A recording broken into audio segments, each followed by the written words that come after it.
A reading from the 20th chapter of Exodus. God spoke all these words. I am the Lord your God, who brought you out of the land of Egypt, out of the house of slavery. You shall have no other gods before me. You shall not make for yourself an idol, whether in the form of anything that is in heaven above, or that is on the earth beneath, or that is in the water under the earth. You shall not bow down to them or worship them, for I, the Lord your God, am a jealous God, punishing children for the iniquity of parents, to the third and fourth generation of those who reject me, but showing steadfast love to the thousands of generations of those who love me and keep my commandments. You shall not make wrongful use of the name of the Lord your God, for the Lord will not acquit anyone who misuses his name. Remember the Sabbath day and keep it holy. 6 days you shall labor and do all your work, but the seventh day is a Sabbath to the Lord your God. You shall not do any work, you, your son or your daughter, your male or female slave, your livestock, or the alien resident in your towns. For in 6 days the Lord made heaven and earth, the sea and all that is in them, but rested the seventh day. Therefore the Lord blessed the Sabbath day and consecrated it. Honor your father and your mother, so that your days may be long in the land that the Lord your God is giving you. You shall not murder, you shall not commit adultery, you shall not steal. You shall not bear false witness against your neighbor. You shall not covet your neighbor's house. You shall not covet your neighbor's wife, or male or female servant, or slave, or ox or donkey, or anything that belongs to your neighbor. The word of the Lord. Thanks be to God.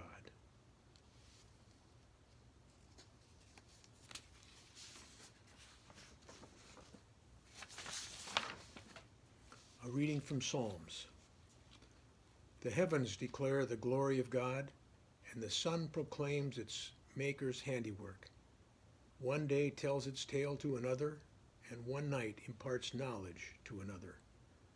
Although they have no words or language, and their voices are not heard, their sound has gone out into all lands, and their message to the ends of the world, where God has pitched a tent for the sun. It comes forth like a bridegroom out of his chamber. It rejoices like a champion to run its course. It goes forth from the uttermost edge of the heavens and runs about to the end of it again. Nothing is hidden from its burning heat. The teaching of the Lord is perfect and revives the soul. The testimony of the Lord is sure and gives wisdom to the simple. The statutes of the Lord are just and rejoice the heart. The commandment of the Lord is clear and gives light to the eyes. The fear of the Lord is clean and endures forever. The judgments of the Lord are true and righteous altogether. More to be desired are they than gold, more than much fine gold. Sweeter than honey in the comb. By them also is your servant enlightened, and in keeping them there is great reward.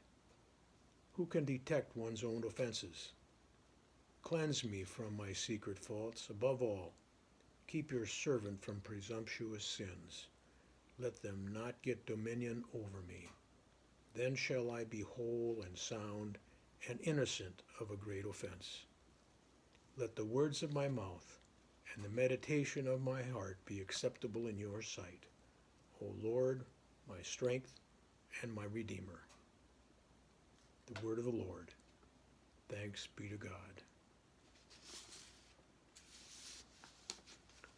A reading from Corinthians.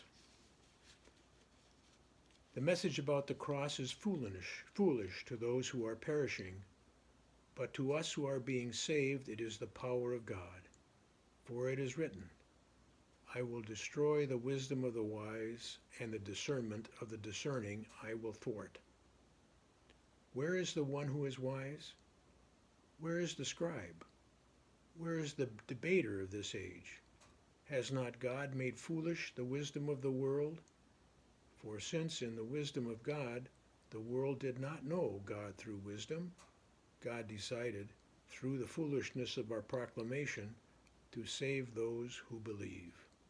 For Jews demand signs and Greeks desire wisdom, but we proclaim Christ crucified, a stumbling block to Jews and foolishness to Gentiles. But to those who are called, both Jews and Greeks, Christ, the power of God and the wisdom of God. For God's foolishness is wiser than human wisdom, and God's weakness is stronger than human strength. The word of the Lord. Thanks be to God.